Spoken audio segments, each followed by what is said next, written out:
नमस्ते। आज का टॉपिक है बाय लो सेल हाई। ठीक है। तो ये तो आपने काफी बार सुना होगा कि हमको टिप्स आते हैं कि ये सिक्योरिटी है, इतने पे खरीद लो, ये टारगेट है, जैसी रीच हो जाए तो बेच दो, और ये स्पेसिफिक स्टॉप लॉस लगा दो अगर मार्केट आपके अगेंस्ट जाता है तो। ठीक है। ये बहुत ही कॉमन एडवाइस मिलती है, बहुत सारे टिप्स मिलते हैं कि ऐसा करना चाहिए, राइट। और आप में से बहुत सारे लोग ऐसा करते भी हो। ठीक है ना, मतलब आप दिन में करते हो तो डे ट्रेडिंग की तरह करते हो, या फिर कोई मंथली दो चार पांच बार कर लेता है तो ट्राई करता है कि इसमें से काफी पैसे बन जाएंगे। ठीक है। क्योंकि जो रेंज दी जाती है कि ये टारगेट रीच कर जाएगा, दैट कैन बी लाइक 5 दिन, 10 दिन, एक महीना, 2 महीने, right. It will be always a short term range. ऐसा कोई बोलता नहीं है कि 4 साल बाद ये टारगेट मीट करेगा। No no one is interested in telling you कि आज खरीदो और 4 साल बाद बेचो। अभी why they are not interested in telling you that. ठीक है। तो ये पहले, ये एक मैं आपको समझा देता हूँ कि ये आपको फ्रिक्वेंटली करने के लिए क्यों कहा जाता है, उससे आपका क्या लॉस है और आप रियल में क्या लॉस कर रहे हैं। आप कर तो देते हैं, बट आप जब आप बड़ी पिक्चर देखेंगे तो आप समझ में आएगा कि पैसा जा कहाँ रहा है। ठीक है। एक दो ट्रेड, चार ट्रेड करने से समझ नहीं आएगा, लेकिन आप जब साल भर तक ऑब्जर्व करेंगे तो समझ में आएगा। तो मैं आपको क्विकली बताता हूँ कि वो ये टिप्स देके ऐसा आपको करवाना क्यों चाहते हैं, पहला। और दूसरा, जो आज का टॉपिक जो मेन है कि buy low and sell high, तो what is low, what is high, क्या होता है लो, क्या होता है हाई, आपको पता है क्या। आपको बोला बाय कर लो, लो है, तो आपको कैसे पता वो लो। टारगेट दे दिया, इस पे बेच दो, तो इज इट हाई, मतलब उसके ऊपर अब जाएगा नहीं। आपने बेच दिया तो खत्म, अभी वो ऊपर नहीं जाएगा। या आपने ले लिया, इसका मतलब अब वो नीचे नहीं जाएगा, मतलब इज इट अ लो। तो वो लो और हाई या स्टॉप लॉस या टारगेट, ये डिफाइन करता कौन है, और आप क्या करते हो पता करने के लिए कि वो सच में बाय लो है, सेल हाई है। ठीक है। तो ये हम सेकंड स्टेप में डिस्कस करेंगे। पहला स्टेप है, ये समझते हैं कि आप क्या करते हो over a period of time और आपको क्या लॉसेस हो सकते हैं। तो मैं अपनी स्क्रीन शेयर करता हूँ, कुछ कैलकुलेशन समझाता हूँ तो आपको थोड़ा डिटेल में समझ आएगा। ठीक है। तो अभी एग्जांपल लेके चलते हैं कि कोई स्टॉक है। स्टॉक, मेरी राइटिंग को थोड़ा माइंड मत करना, बहुत ज्यादा अच्छी नहीं है, पर कंसेप्ट समझते हैं। ठीक है। तो आपको टिप मिली है या फिर आपको एडवाइस मिली है या समहाउ यू नो कि इसको जो बाय प्राइस है वो लेट से 100 रुपीज है, और जो टारगेट है वो लेट से 120 का है। ठीक है। और आपको जो टाइम फ्रेम मिला है इसमें 1 मंथ का मिला है, लेट से। ठीक है। या फिर ये 15 दिन भी हो सकता है, या फिर ये 5 दिन भी हो सकता है, कुछ भी हो सकता है। मैं, या फिर सेम डे भी हो सकता है, डे भी हो सकता है। ठीक है, कुछ भी हो सकता है अभी। और इसमें आपको स्टॉप लॉस भी इसमें आपको बोला है कि 90, लेट से 2, ये अगर आएगा तो आप स्टॉप लॉस कर दो। अभी स्टॉप लॉस की कहानी अलग ही है, ये मैं आपको अलग से वीडियो में डिटेल में समझाऊंगा कि stop loss is not a good practice. क्यों? क्योंकि जनरली वो ट्रिगर हो जाते हैं। ठीक है, जनरली वो ट्रिगर हो जाते हैं। अभी वो इसीलिए तो ट्रिगर होते हैं क्योंकि उनका नाम ही स्टॉप लॉस है। अभी आप बोलोगे अरे वाह, वो तो ट्रिगर हो गया, मेरा पैसा बच गया और नीचे जा सकता था। ठीक है, हम डिटेल में डिस्कस करेंगे, ऐसा होता नहीं है जनरली में। Stop loss is a good buying opportunity. ठीक है, for someone who want to buy in bulk. ठीक है, क्योंकि बहुत सारे लोग सेल करते हैं इस टाइम पे, उनका स्टॉप लॉस ट्रिगर होता है और कुछ बल्क क्वांटिटी में लोग उस अपॉर्चुनिटीज पे 92 पे बाय कर सकते हैं।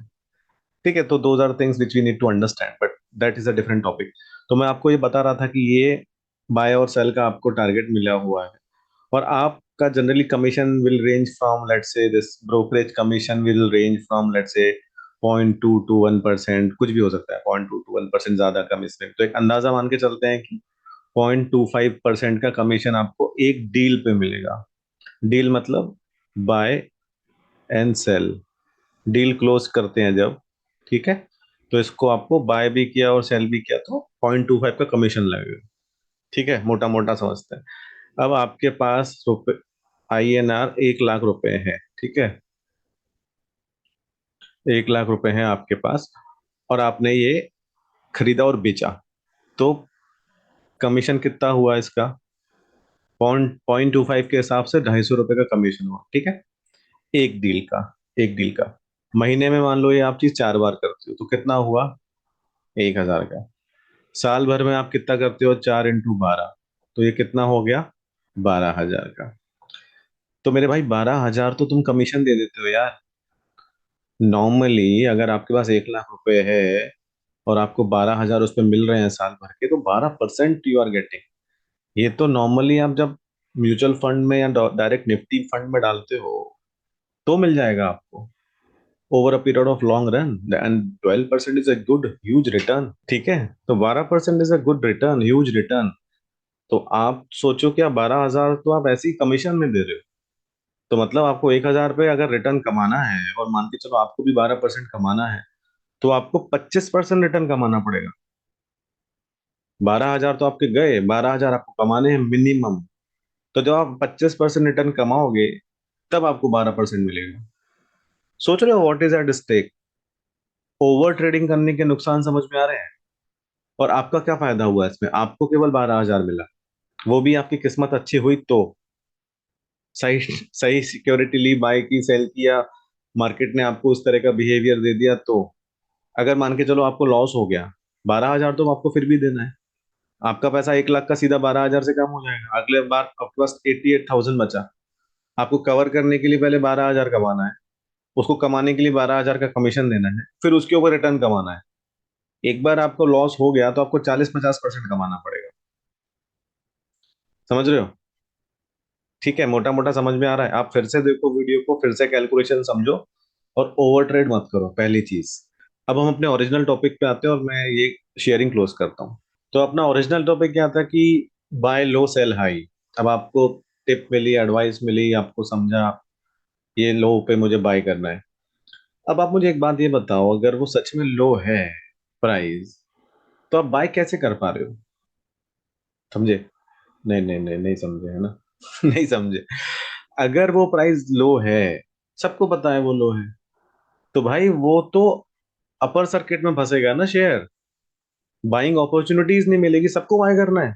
No one want to sell. कोई भी अगर सेल करना नहीं चाहेगा तो वो अपर सर्किट मारेगा शेयर। बहुत सारे कंपनी के शेयर 5%, 10% के अपर सर्किट में फंसते हैं। क्यों? क्योंकि कोई बेचना ही नहीं चाहता। सबको पता है ये बहुत अच्छा शेयर है, ये लो प्राइस पर है, अच्छा रेट आएगा तब बेचूंगा, और कोई नहीं बेचना चाहता।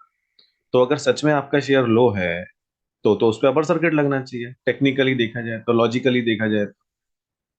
ठीक है, चलो मान लेते हैं कि किसी रीजन से किसी आपने रिसर्च करके आपको बताया कि वो लो है।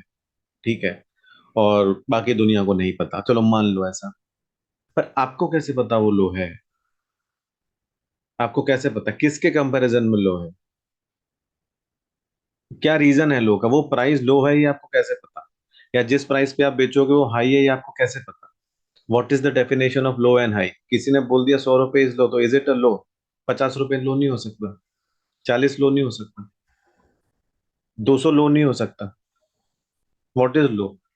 लो तो वो प्राइस है ना जिसके नीचे स्टॉक बहुत रेयर केसेस में जाएगा, और हाई वो है जिसके ऊपर बहुत रेयर केस में जाएगा। ठीक है, तो व्हाट इज लो प्राइस ये आपको समझना पड़ेगा। ठीक है, ऐसे ही बस ले लिया क्योंकि इट इज लो, और बेच दिया because it is high, because target is reached. I don't think that's a good way to trade and make money, and then it is sustainable in long term. ठीक है, because यहाँ पर हम long term में पैसा कमाने के लिए बैठे हुए हैं, राइट? इट इज नॉट एक दिन, 10 दिन, एक महीना। एक महीना you can lucky, 5 days you can lucky, some people are lucky let's say for 2 months, लेकिन कंटिन्यूअसली आपको ओवर अ पीरियड ऑफ 5 साल, 10 साल थोड़ी ना आप ये लकी के बेसिस पे ही चला पाओगे। Eventually you need to know what you are buying, you need to know what you are selling, why you are buying, why you are selling, the reasoning and facts behind these things. Facts और figures और number के base पे ही तो आप कुछ करोगे ना, एक्शन लोगे। अगर आप कोई जूता भी खरीदने जाते हो या कोई मोबाइल खरीदने जाते हो, तो कंपैरिजन करते हो ना इसका, कि ये अच्छा है, ये बुरा है, इसका कैमरा अच्छा, उसका कैमरा खराब, इसकी प्राइस ये, उसकी प्राइस वो, इसकी बॉडी ऐसी, उसकी इसकी बॉडी ऐसी, ये रैम रोम, ये सब करते हो ना कंपैरिजन। स्टॉक्स के लिए कितना करते हो? कितना करते हो? आपके पास मान लो 100 स्टॉक्स के ऑप्शन है लेने के, आप एक ही खरीद लेते हो, लेकिन आप 99 को देखते तक नहीं हो कि यार वो कहीं लो पे तो नहीं अवेलेबल है। यहाँ पे मैं कोई चीज 100 की खरीदूंगा और मैं 110 की बेचूंगा, 10% मुझे मिलेगा। Same amount of money for same time frame, अगर मैं कहीं और लगाऊं जो अगेन 100 की है लेकिन वो 140 की बेचेगी, तो यार मेरा 40% प्रॉफिट होगा ना। और दोनों सेम टाइम में होंगे, दोनों में सेम टाइम लगेगा, तो आप जब कंपाउंड करोगे उसको तो फायदा किस में होगा, इसमें कि उसमें? तो ये आपको कौन बताएगा? ये आपको कोई नहीं बताएगा, है ना, ये आपको खुद पता करना पड़ेगा। ठीक है। तो आप मुझे ये बताओ, जब आपने बाय कर लिया और फिर आप चाहते हो कि वो स्टॉक आगे बढ़ जाए, बहुत ग्रोथ हो उसमें, फिर आप सेल करोगे और may be based upon your target वो वहां रीच हो जाए, तो ये मुझे एक बात बताओ, वो उस 1 मंथ में या 1 डे में या 5 दिन में ऐसा क्या चेंज हो गया जिससे कि स्टॉक को ऊपर जाना चाहिए? फंडामेंटल लेवल पे क्या चेंज हुआ? कंपनी की पॉलिसी चेंज हो गई, मैनेजमेंट चेंज हो गया, डेट कम हो गया, डेट बढ़ गया, मार्केट चेंज हो गया, गवर्नमेंट की पॉलिसी चेंज हो गई, प्रोडक्ट एक्सपेंशन हो गया, नया प्रोडक्ट लॉन्च किया है, नया मार्केट में गए हैं, अक्वायर किया, किसी को स्पिन ऑफ किया, मर्जर हुआ है, हुआ क्या, या क्या होने वाला है फॉर नेक्स्ट 5 डेज और 10 डेज और 20 डेज की स्टॉक में चेंज होगा? अगर ये सब में से कुछ भी नहीं होने वाला है तो it's pure speculation. It's all demand and supply. Market में बस बात है कि ये ऊपर जाएगा तो जाएगा, नहीं जाएगा तो नहीं जाएगा। तो अगर ये सब नहीं हुआ तो फिर क्यों ऊपर जाएगा?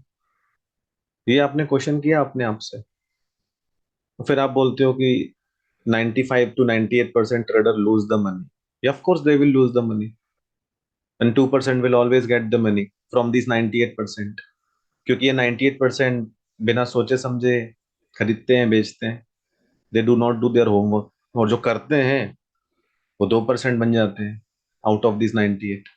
क्योंकि पैसा तो वही कमाएगा ना जिसपे ज्यादा इंफॉर्मेशन होगी, ज्यादा नॉलेज होगा, ज्यादा रिसर्च करेगा, अपने रिसर्च के हिसाब से स्टडी करके टाइम निकाल के टाइम पे बाय एंड सेल करेगा।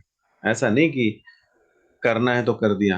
Having cash and taking no decision is also an action. Cash होना भी एक डिसीजन है, it is not in action. ठीक है। सही टाइम, सही अपॉर्चुनिटी का इंतजार करके पैसे को सही जगह लगाना इज रिसर्च। तो यही टॉपिक्स रहेंगे मेरे चैनल के, और यही इंफॉर्मेशन मैं आपको दूंगा कि चीजें करनी कैसे हैं। बहुत से चैनल्स हैं, of course there are many channels, global हैं, इंडियन हैं, हिंदी इंग्लिश है, बहुत बहुत हैं जो आपको मोटिवेट बहुत करेंगे कि ऐसा करना चाहिए, वैसा बनना करना चाहिए, बड़े बनना चाहिए। अरे हाँ ठीक है, कैसे? Specifically in stock market, real estate, mutual fund, bond, financially कैसे सिक्योर होना है, कैसे इन्वेस्टिंग करनी है, कैसे रिस्क मिनिमाइज करनी है, कैसे प्रॉफिट मैक्सिमाइज करना है। एक चीज हमेशा याद रखना, आपकी वजह से रिटर्न नहीं आते हैं, आपने कुछ नहीं किया। मार्केट ऊपर गया या नीचे गया, उसने आपको रिटर्न दिए। एक प्रॉब्लम लोगों में क्या है कि मैंने रिसर्च की थी ये स्टॉक पे और मैंने खरीद लिया, या किसी ने मुझे बताया मैंने खरीद लिया, देखा वो ऊपर चला गया। अरे आपके कहने से कुछ नहीं हुआ, मार्केट ने किया है, आपने सही टाइम पे बाय या सेल कर दिया है, बस। ठीक है। तो ये बहुत सी चीजें हैं, बहुत सी गलत फहमियां भी हैं, बहुत से गलत टाइप के थॉट प्रोसेस भी हैं, मेंटल मॉडल्स भी हैं जो लोगों में है रिगार्डिंग इन्वेस्टिंग एंड ट्रेडिंग। तो हम सब डिस्कस करेंगे, बहुत सारे टॉपिक्स हैं, हर एक चीज मैं एक ही वीडियो पर डिस्कस नहीं कर सकता। तो ये चैनल को प्लीज सब्सक्राइब कीजिए, लाइक कीजिए, शेयर कीजिए, अच्छा लगे तो फिर से देखिए, क्योंकि this is full of information. ठीक है, तो keep watching, stay tune, thank you very much, have a nice day.